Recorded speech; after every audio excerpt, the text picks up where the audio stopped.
Seorang lansia ditemukan meninggal dunia di dalam kamarnya. Diduga jenazah sudah lebih dari 3 hari. Kondisi memprihatinkan sekolah di Palembang kembali viral di media sosial.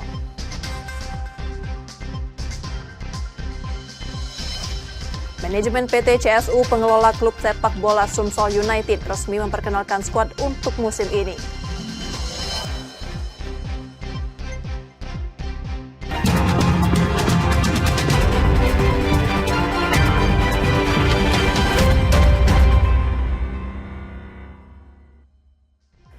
Selamat pagi saudara, apa kabar Anda hari ini? Seperti biasa kami akan membuka hari Anda dengan sejumlah laporan menarik dari Sumatera Selatan dan daerah lain di Sumatera bagian selatan. Selain berita utama tadi masih ada informasi menarik lainnya yang akan kami sampaikan. Bersama saya Rizka Silviana, inilah Kompas Sumbaksel selengkapnya di Kompas TV Independen Terpercaya.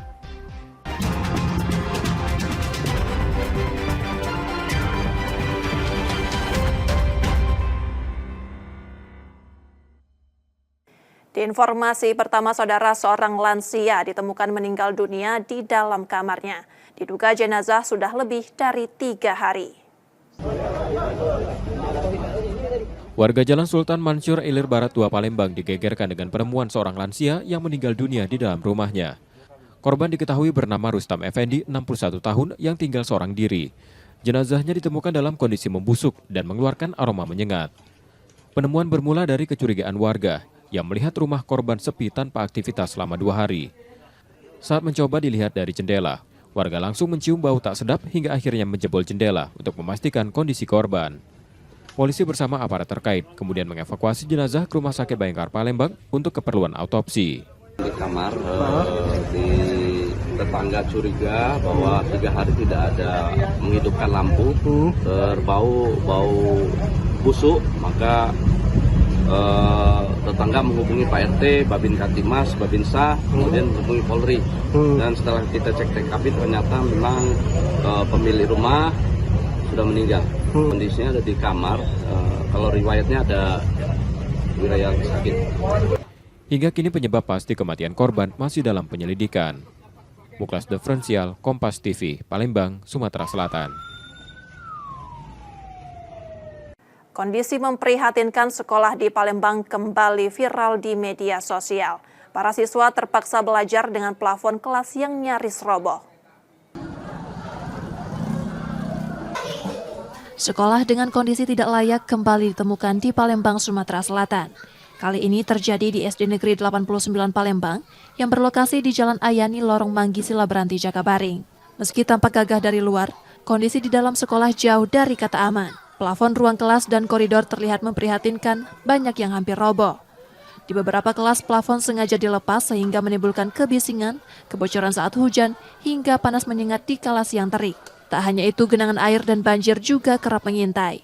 Dari total 18 ruangan belajar, hanya 4 yang dinilai layak digunakan. Nah, itu saya suruh tukang melepaskannya, karena kalau tidak dilepaskan takutnya nanti menimpa anak, bahaya. Nah, orang tua itu sudah banyak keluhan, jadi bagaimana Bu, sekolah ini kira-kira apa bisa dibangun? Nah, lantas kata saya, ya saya tidak bisa membangun, karena saya tidak ada uang dan uang bos juga tidak cukup. Jadi kita tunggu saja kapan pemerintah untuk merehab sekolah ini.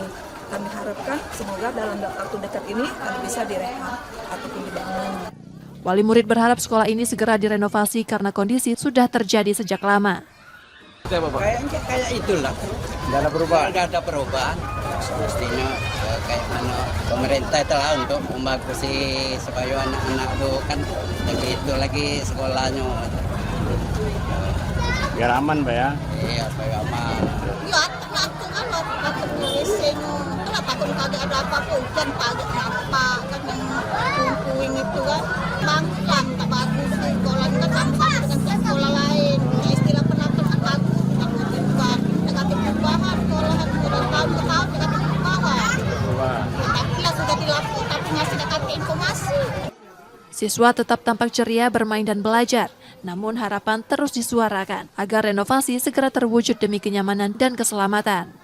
Muhammad Reza Pahlevi, Kompas TV, Palembang, Sumatera Selatan. Istri korban pembunuhan menegaskan suaminya datang ke rumah pelaku tanpa membawa senjata tajam. Kedatangannya semata untuk menanyakan alasan pelaku mengusir anaknya yang sedang bermain, namun justru berakhir tragis setelah dikejar dan ditikam pelaku.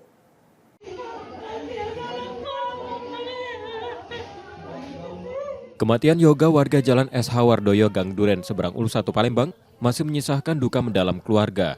Ia tewas di tangan pamannya Eko beberapa hari lalu. Pihak keluarga menyebut korban selama ini tidak memiliki masalah apapun dengan pelaku. Pada malam kejadian, Yoga hanya bermaksud menanyakan alasan pelaku mengusir anaknya yang sedang bermain di rumah. Namun kedatangannya justru membuat pelaku tersinggung. Pelaku kemudian mengambil sebilah pisau dari rumahnya, mengejar dan menikam korban di rumah tetangga. Upaya Yoga untuk menghindar tidak berhasil hingga akhirnya tewas. Istri korban membantah dugaan suaminya membawa senjata tajam saat mendatangi pelaku. Ia hanya berharap pelaku segera tertangkap dan mendapat hukuman setimpal. Dia datang itu cuma nunjuk tahu, ngasih tahu. Yo, cuma ngasih tahu kalau ngapain aku juga main di sini ngapa diusir. Tapi kan ada omanya di belakang itu kan ada omanya, Pak. Langsung dia isu katanya tuh ya langsung nuja dia. Yo harapan aku Pak minta pelaku itu segera tangkap, diminta hukum, Pak. Hukum apa? Hukum yang setimpal. Yoga tewas pada Sabtu 30 Agustus 2025 malam setelah ditikam pamannya dalam peristiwa tragis tersebut. Yudi Kiswanto, Kompas TV, Palembang, Sumatera Selatan. Aksi pencurian motor di kawasan Ilir Timur 2 Palembang, Sumatera Selatan terekam kamera pengawas. Pelaku yang diduga beraksi bersama komplotannya disebut kerap menyasar wilayah tersebut.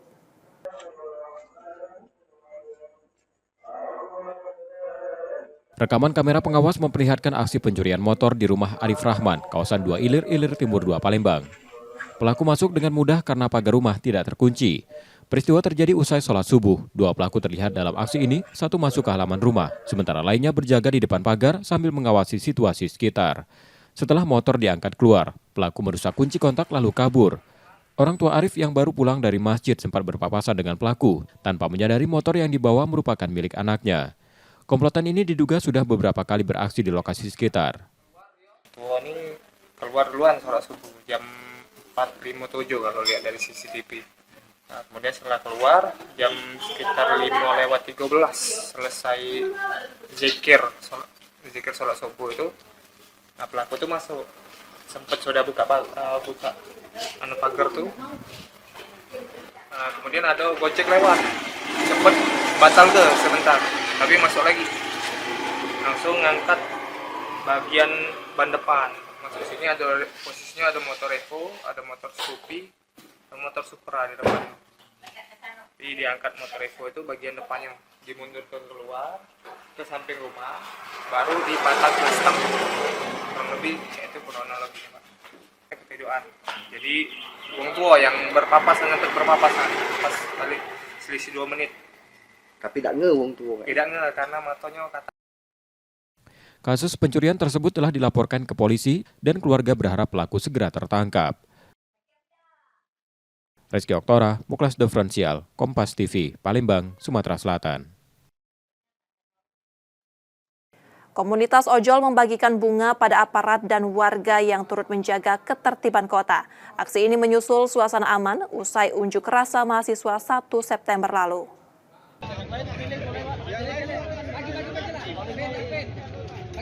Puluhan pengemudi ojek online di Palembang menggelar aksi simpatik di halaman Polrestabes Palembang pada Senin 9 September 2025. Dalam aksinya mereka membagikan bunga ke pejabat utama Polrestabes dan puluhan personel yang tengah mengikuti apel pagi.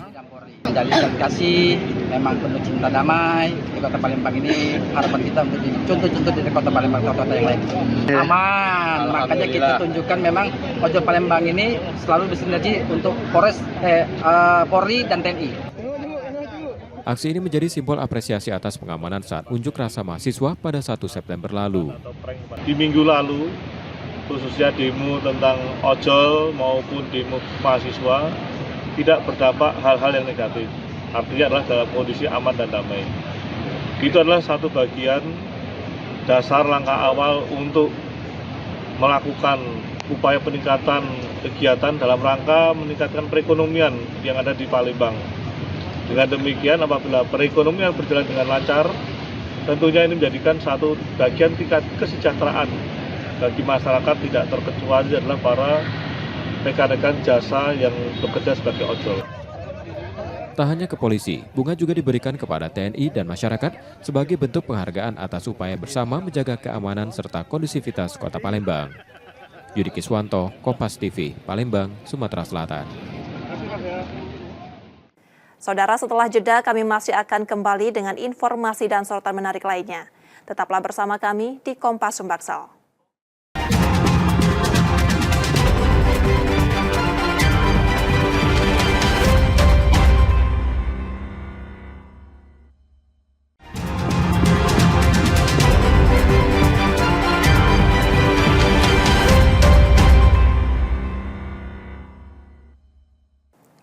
Saatnya kita akan melihat sorotan dari daerah di Sumatera bagian selatan.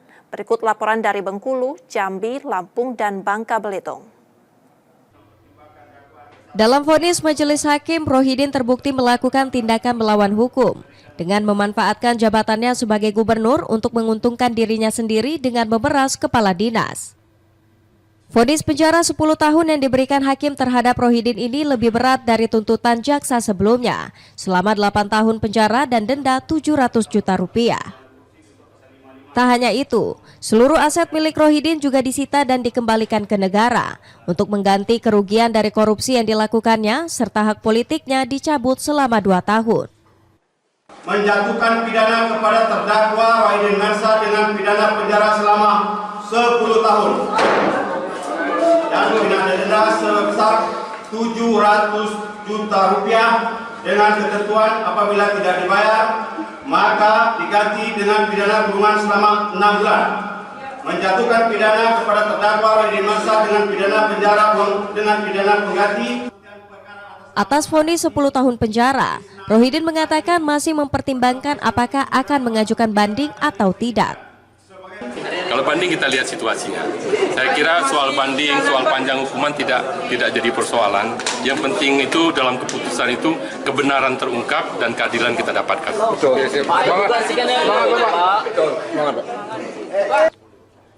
Selain Rohidin Mersa, mantan Sekda Isnan Fajri juga divonis 7 tahun penjara dan denda 500 juta rupiah. Sedangkan Efriansyah yang merupakan ajudan Rohidin divonis 5 tahun penjara. Rohidin sebelumnya terjerat operasi tangkap tangan oleh KPK atas kasus gratifikasi dan pemerasan demi keperluan Pilkada 2024 lalu. Bayazir Al-Rehan, Kompas TV Bengkulu.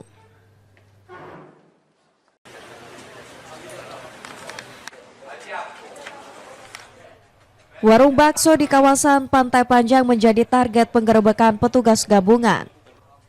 Benar saja, dari lokasi ini petugas mendapati aktivitas penjualan minuman keras berbagai merek dan minuman tuak. Petugas lalu menyita minuman keras tersebut dan menjaring pengunjung untuk diperiksa. Mirisnya, terdapat sejumlah pelajar yang kedapatan tengah mengonsumsi minuman keras di lokasi. Selain menggerebek warung berkedok warung bakso, petugas juga merazia sejumlah tempat hiburan malam. Kan itu hasil informasi dari teman-teman Satpol PP bahwasanya sebenarnya di pinggiran pantai itu sudah dilakukan himbauan. Maka tadi kita datang ke sana pas kebetulan lagi patroli, pas kita cek ternyata bukan warung bakso.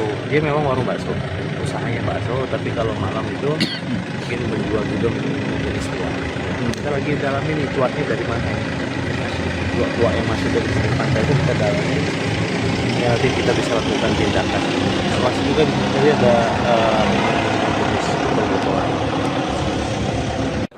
razia ini digelar sebagai langkah pencegahan, mengingat tindak kriminal jalanan seperti begal belakangan marak terjadi di Kota Bengkulu, terutama pada malam hari. Gilang Triwibisono, Kompas TV Bengkulu. Tim unit Reskrim Polsek Mestong menangkap pelaku penganiayaan di Kecamatan Mestong, menyebabkan korban mengalami luka di bagian kepala akibat pukulan benda keras yang dilakukan oleh pelaku. Pemukulan kepala korban oleh pelaku di Desa Sukadamai, Kecamatan Mestong, Kabupaten Muaro Jambi, saat korban tengah menunggu temannya. Namun dari arah belakang pelaku menggunakan sepeda motor langsung memukul kepala korban menggunakan besi sebanyak 3 kali. Melihat kepala korban berdarah, pelaku panik dan langsung melarikan diri. Saroni, pelaku penganiayaan korban terhadap Lia, warga Kecamatan Mestong, Kabupaten Muaro Jambi tidak berkutik saat ditangkap polisi. Pelaku pasrah dan tidak ada perlawanan. Guna kepentingan penyidikan, pelaku langsung dibawa ke Mapolsek Mestong. Dari hasil proses penyidikan kami, tersangka melakukan perbuatan ini baru 1 kali. Untuk kejadian ini terjadi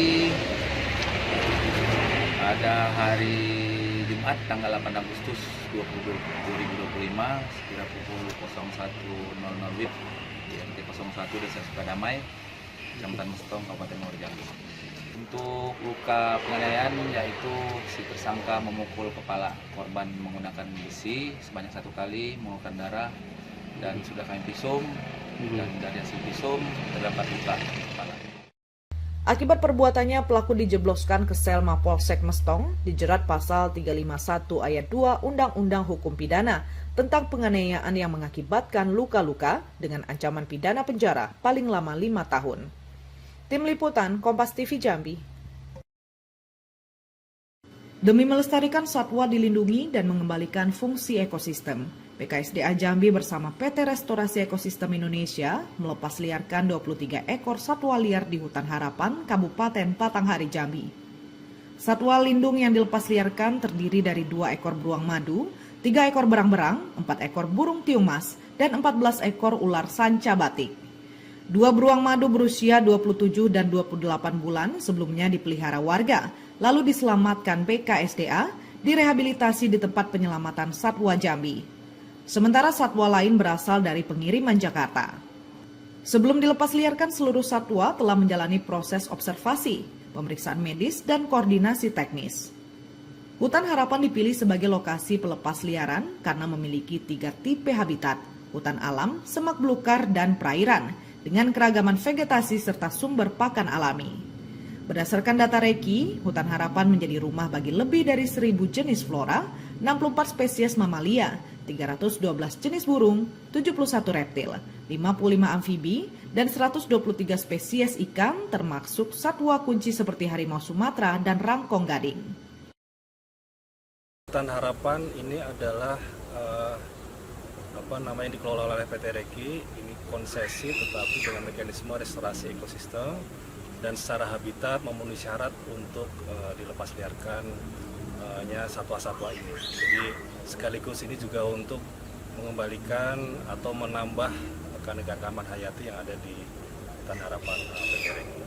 Jadi harapannya satwa-satwa ini pertama dapat kembali berkembang di habitat alaminya, menambah populasi dan mempunyai peran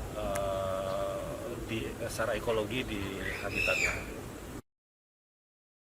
Kawasan restorasi ekosistem ini juga dijaga oleh tim patroli, tim monitoring keanekaragaman hayati, serta 79 unit kamera trap. Untuk metode pemantauan dari masing-masing spesies ini berbeda-beda. Yang pertama itu dengan beruang madu, kita memasang kita memasang kamera trap di beberapa titik yang itu bisa mengidentifikasi keberadaan dari beruang madu. Kemudian beruang madu ini diamati juga melalui survei okupansi. Kemudian untuk spesies ular dan berang-berang karena dilepas liarkan atau dirilis dalam satu lokasi, kemungkinan secara intens selama 1 minggu ini kita akan melakukan penyisiran apakah satwa atau spesies itu masih dalam lokasi tersebut atau tidak. Dan yang terakhir burung, ini kita melakukan survei burung, jadi pengamatan secara langsung karena lokasinya sama seperti ular dan berang-berang adalah penyisiran selama 1 minggu ke depan. Kerjasama BKSDA dan PT Reki diharapkan menjadi momentum untuk memperkuat komitmen Indonesia dalam melestarikan keanekaragaman hayati dan habitat alami di Sumatera. Wira Dani Damanik, Kompas TV Jambi.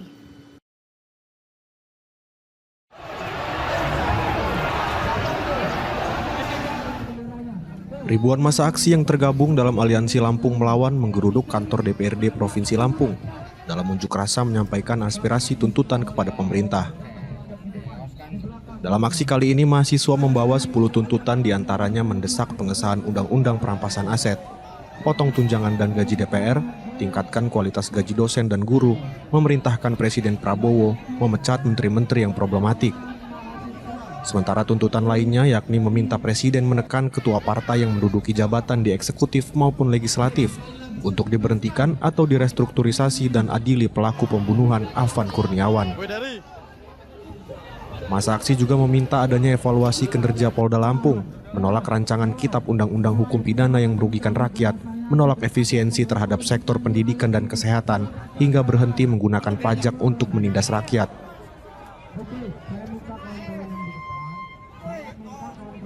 Tadi semua Forkopimda itu turun semua, DPRD, Gubernur, Pangdam, Kapolda, semua instansi yang terkait itu turun semua menemui kita.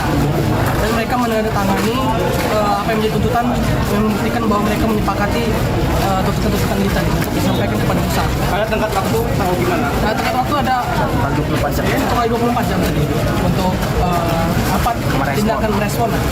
Minimal mereka sampaikan langsung ada bukti bahwasanya ke DPR tadi sampai.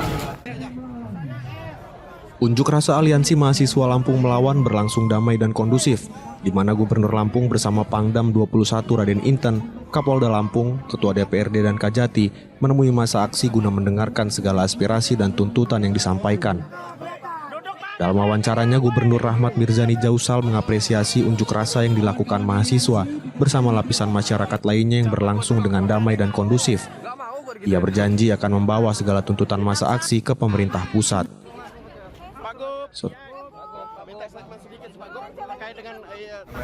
Maka sesuai dengan amanat konstitusi, tentu kami pemerintah Provinsi Lampung harus menjaga, melindungi hak-hak mereka untuk bersuara.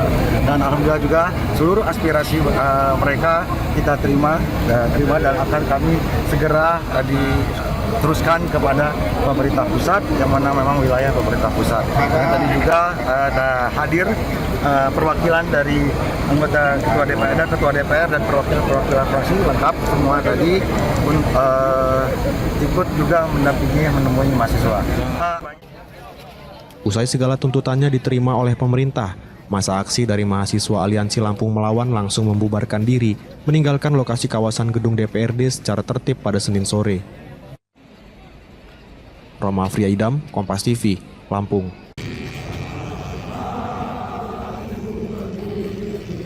Ratusan driver ojek online di Kota Pangkal Pinang melakukan aksi 1000 lilin di Tugu 0 km Pangkal Pinang. Aksi ini sebagai bentuk solidaritas dan kemanusiaan untuk mengenang seorang driver ojol, Afan Kurniawan, yang meninggal dunia setelah terlindas mobil rantis Brimob saat demonstrasi sedang berlangsung di gedung DPR RI pada Kamis lalu. Dalam aksi damai tersebut, para driver ojol membacakan surat pernyataan dengan beberapa poin tuntutan dengan dihadiri langsung oleh Kapolda Bangka Belitung. Mereka meminta agar pelaku diproses hukum secara transparan. Ada 4 poin, ya kita minta supaya pelaku dihukum seberat-beratnya dan transparan, ya. Dan juga dipecat secara tidak hormat. Itu saja. Oke, Bang, dengan hadirnya Kapolda sendiri, Bang, seperti apa respon kita dan harapan kita sendiri? Ya, harapan kita dengan datangnya Pak Kapolda, ya kita bersyukur bahwa beliau cukup merespon apa yang terjadi saat ini, dan antusias dari teman-teman cukup beliau menghargai bahwa yang terjadi saat ini bukan hanya kami yang merasakan, tetapi beliau dengan hadirnya beliau merasakan sendiri juga. Demikian. Ya, kita bersama Ketua DPRD, Kapolres Pangkal Pinang, Dirintel, dan seluruh ojol Pangkal Belitung melaksanakan penyalahan lilin doa bersama untuk mendoakan almarhum Afan Kurniawan Zulkifli yang meninggal di Jakarta. Tentunya semoga Syahid Husnul Khotimah. Amin. Keluarga yang ditinggalkan diberi ketabahan dan kesabaran. Amin. Dan saya tadi menerima pernyataan yang harus saya bawa ke Kapolri. Ada 4 hal yang dibacakan tadi, dan insya Allah akan saya kirim ke Jakarta untuk disampaikan kepada Kapolri. Para ojol berharap agar tuntutan mereka disampaikan langsung ke Kapolri, agar pelaku segera diadili dan dipecat secara tidak hormat. Nanda Ardiansah, Kompas TV, Pangkal Pinang, Kepulauan Bangka Belitung. Demikian tadi saudara sorotan dari Bengkulu, Jambi, Lampung, dan Bangka Belitung. Setelah jeda kami masih akan kembali dengan informasi menarik lainnya. Tetaplah bersama kami di Kompas Sumbaksel.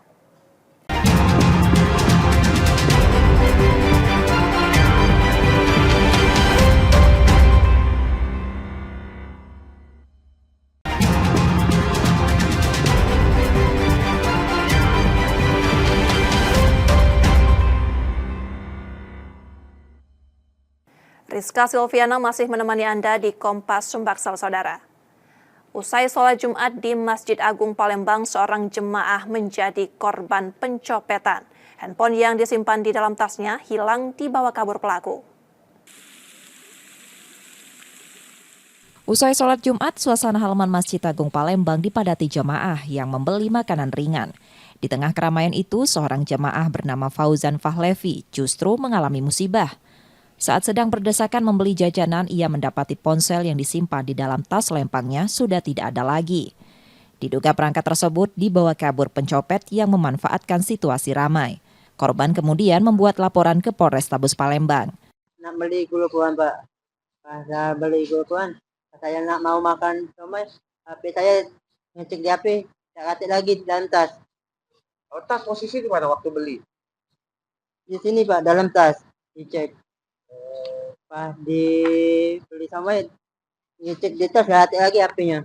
Itu HP apa yang hilang? iPhone 11. Harganya berapa kira-kira? Hampir 7-an ya. Polisi telah menerima laporan tersebut dan melakukan penyelidikan. Yudi Kiswanto, Kompas TV, Palembang, Sumatera Selatan.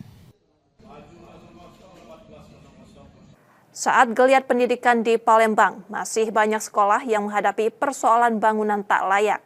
Ruang-ruang kelas yang rusak membuat aktivitas belajar mengajar terganggu. Perbaikan menjadi prioritas penting agar siswa bisa belajar dengan aman dan nyaman. Kondisi bangunan sekolah di Kota Palembang masih banyak yang memprihatinkan. Sejumlah ruang belajar tidak lagi layak pakai, membuat kegiatan belajar mengajar terganggu. Pemerintah Kota Palembang menetapkan perbaikan sekolah sebagai salah satu prioritas agar proses pembelajaran berjalan aman dan nyaman. Laporan dari sekolah akan disinkronkan dengan data pokok pendidikan untuk kemudian ditindaklanjuti dalam program perbaikan. Nah, di data di Dapodik itulah yang menjadi dasar perencanaan kami untuk rehab maupun perbaikan-perbaikan di sekolah. Untuk di tahun ini beberapa sekolah SMP maupun SD sudah kita perbaiki dan yang belum akan kita anggarkan di tahun berikutnya. Prioritas untuk perbaikan sekolah-sekolah menjadi hal yang paling utama sehingga satuan pendidikan maupun siswa-siswa nyaman untuk belajar, guru-guru juga bisa memberikan pengetahuan dan ilmunya kepada murid-murid dengan nyaman dan aman. Tahun ini anggaran dari APBD dan APBN telah dialokasikan untuk memperbaiki sejumlah sekolah. Rinciannya, 1 taman kanak-kanak dalam kondisi rusak berat, 12 SD rusak berat, dan 2 rusak ringan, serta 10 SMP rusak berat dan 3 SMP rusak ringan. Sekolah yang sudah melapor tetap harus menunggu giliran karena perbaikan dilakukan secara bertahap. Sekolah ini di lantai bawah itu hampir 50 cm Mas masuk ke dalam ruangan kelas. Jadi untuk sarana prasarananya, lemari dan juga yang lain-lain itu ditinggiin pakai meja. Nah terus juga kalau seandainya emang sudah banjir di sekolah ini, siswa nggak bisa sekolah. Semoga saja bukan dari pemerintahan saja, tapi juga kalau bisa dari CSR ataupun juga alumni siswa sini kan sudah melaporkan, karena kan setiap tahun kan Dapodik itu kan diisi dari Dapodik. Selain mengandalkan dana pemerintah, diharapkan dukungan dari pihak swasta maupun CSR, BUMN, dan BUMD agar revitalisasi sekolah bisa lebih cepat. Pada 2026, perbaikan masih akan berlanjut dengan target 64 SD rusak ringan, 35 SD rusak berat, serta 24 SMP rusak ringan dan 7 SMP rusak berat. Muhammad Reza Pahlevi, Kompas TV, Palembang, Sumatera Selatan. Karya seni berwarna-warni kini mempercantik sudut-sudut kota Palembang. Goresan kreatif ini menghadirkan wajah kota yang lebih hidup sekaligus menawarkan daya tarik baru.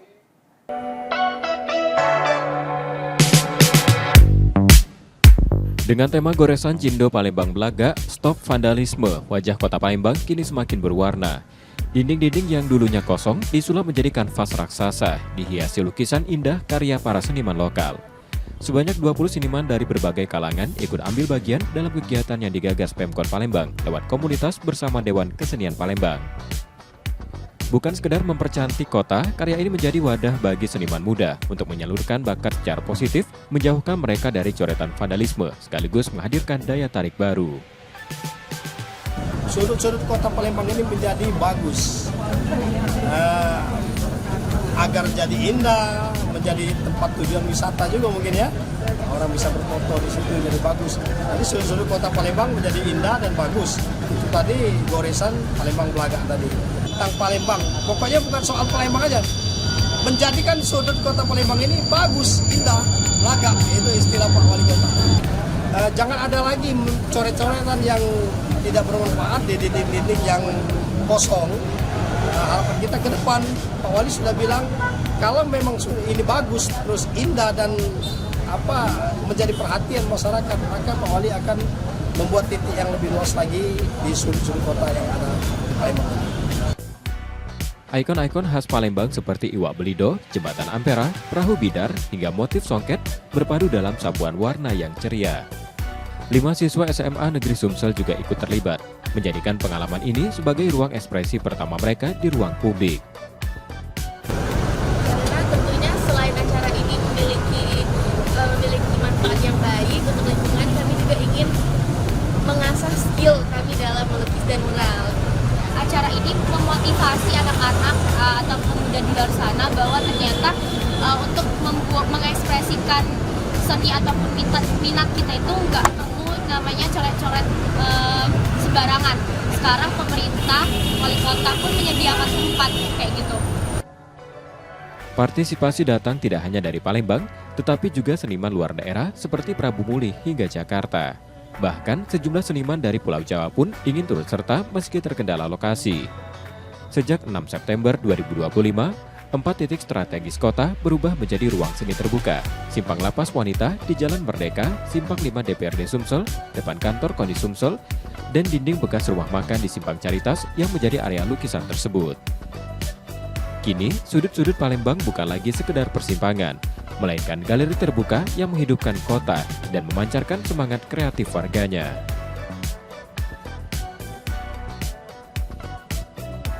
Muhammad Reza Pahlevi, Kompas TV, Palembang, Sumatera Selatan.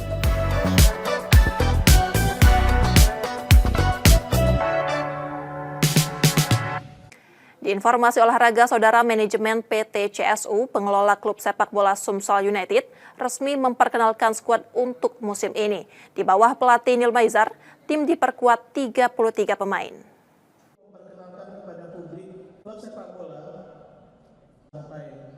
Jelang bergulirnya kompetisi Championship 2025-2026, manajemen PT Cahaya Sumsel United memperkenalkan pemain musim ini. Di bawah pelatih Nil Maizar, Sumsel United diperkuat 33 pemain seperti Bayu Gatra, Yu Jun Lee, Fernando Barbosa, Diego Pires Daloca, Juninho Cabral, hingga Rahmat Hidayat. Pembina olahraga Sumatera Selatan Herman Deru berharap Sumsel United mampu berprestasi membanggakan dan dikelola dengan transparan.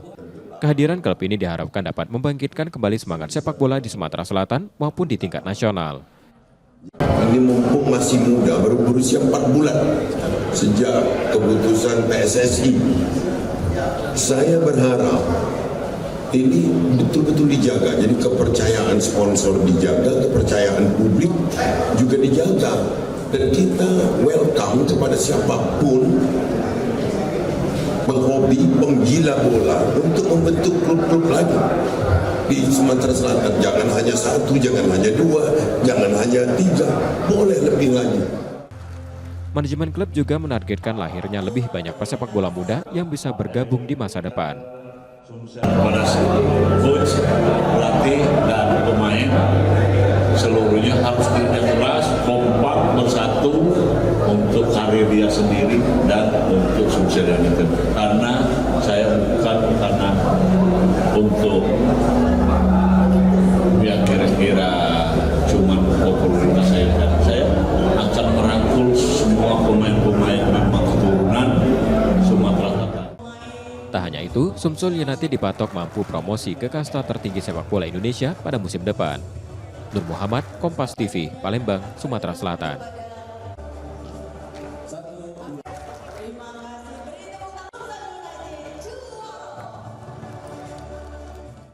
Menjelang bergulirnya kompetisi Championship 2025-2026 pekan depan, Sriwijaya FC menuntaskan laga uji coba terakhir melawan Nusantara Lampung FC. Tim masih memiliki sejumlah catatan evaluasi sebelum tampil di kompetisi resmi.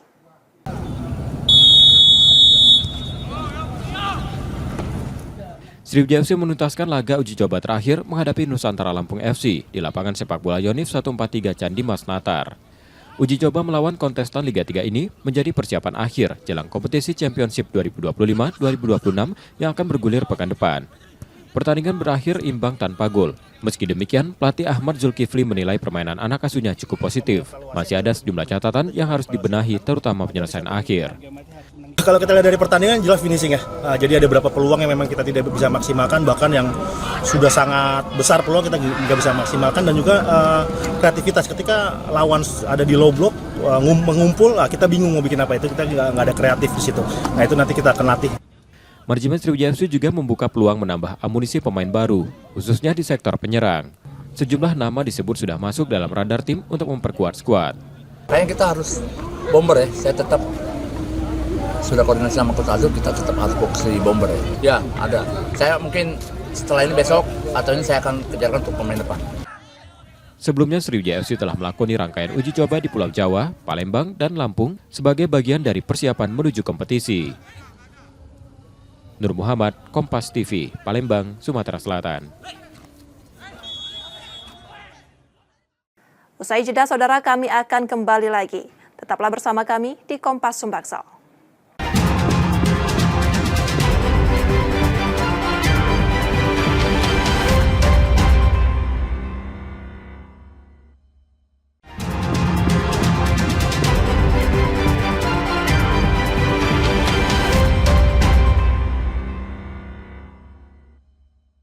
Terima kasih saudara, Anda masih menyaksikan Kompas Sumbaksel.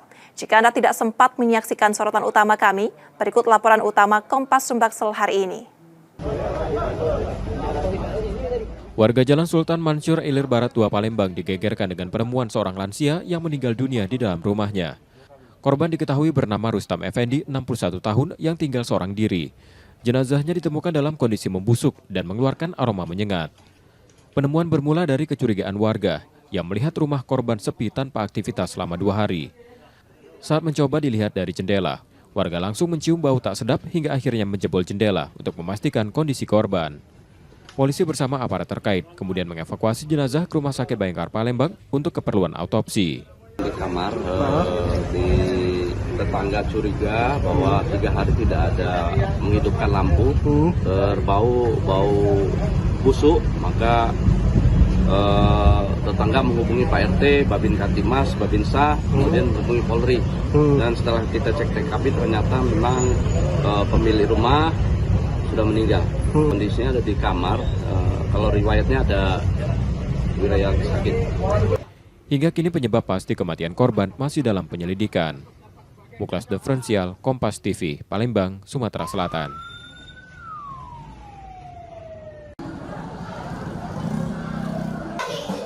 Sekolah dengan kondisi tidak layak kembali ditemukan di Palembang, Sumatera Selatan. Kali ini terjadi di SD Negeri 89 Palembang yang berlokasi di Jalan Ayani, Lorong Manggi, Silabranti, Jakabaring. Meski tampak gagah dari luar, kondisi di dalam sekolah jauh dari kata aman. Plafon ruang kelas dan koridor terlihat memprihatinkan, banyak yang hampir roboh. Di beberapa kelas, plafon sengaja dilepas sehingga menimbulkan kebisingan, kebocoran saat hujan, hingga panas menyengat di kala siang terik. Tak hanya itu, genangan air dan banjir juga kerap mengintai. Dari total 18 ruangan belajar, hanya 4 yang dinilai layak digunakan. Nah itu saya suruh tukang melepaskannya, karena kalau tidak dilepaskan takutnya nanti menimpa anak, bahaya. Nah orang tua itu sudah banyak keluhan, jadi bagaimana Bu sekolah ini kira-kira apa bisa dibangun. Nah lantas kata saya, ya saya tidak bisa membangun karena saya tidak ada uang dan uang bos juga tidak cukup. Jadi kita tunggu saja kapan pemerintah untuk merehab sekolah ini. Kami harapkan semoga dalam waktu dekat ini kalau bisa direhab ataupun dibangun. Wali murid berharap sekolah ini segera direnovasi karena kondisi sudah terjadi sejak lama. Kayaknya kayak itulah. Nggak ada perubahan. Nggak ada perubahan. Semestinya kayak mana pemerintah telah untuk membagusi supaya anak-anak tuh kan begitu lagi sekolahnya. Biar aman, Mbak ya. Iya, supaya aman. Ya, atur kan atur nulisnya. Kenapa takut kagak ada apa-apa, kan kagak nampak kan yang puing itu kan mangkang tak bagus sekolah kan sama dengan sekolah lain. Istilah penampilan kan bagus, tak bukan negatif perubahan sekolah tahun ke tahun negatif perubahan. Tapi lah sudah dilakukan tapi masih negatif informasi. Siswa tetap tampak ceria bermain dan belajar, namun harapan terus disuarakan agar renovasi segera terwujud demi kenyamanan dan keselamatan. Muhammad Reza Pahlevi, Kompas TV, Palembang, Sumatera Selatan.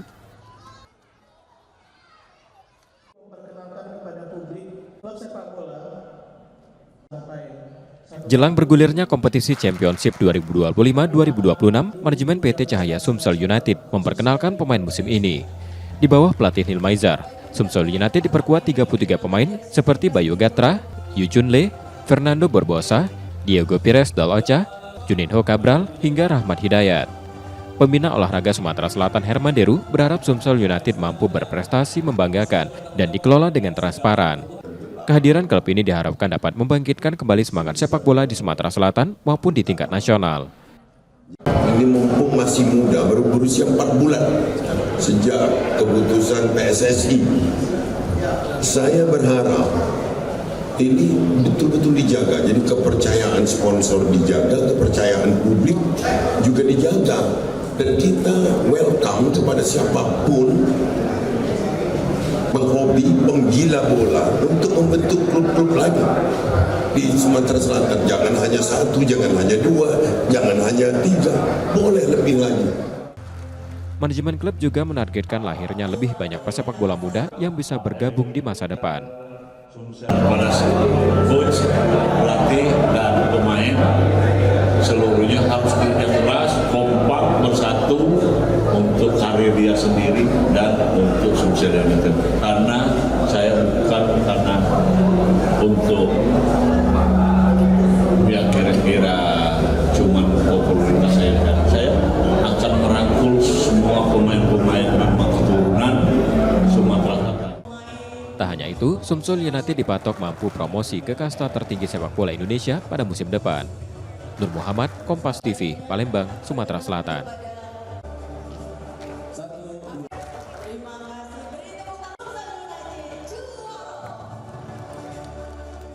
Informasi tadi saudara menjadi akhir dari Kompas Sumbaksel hari ini.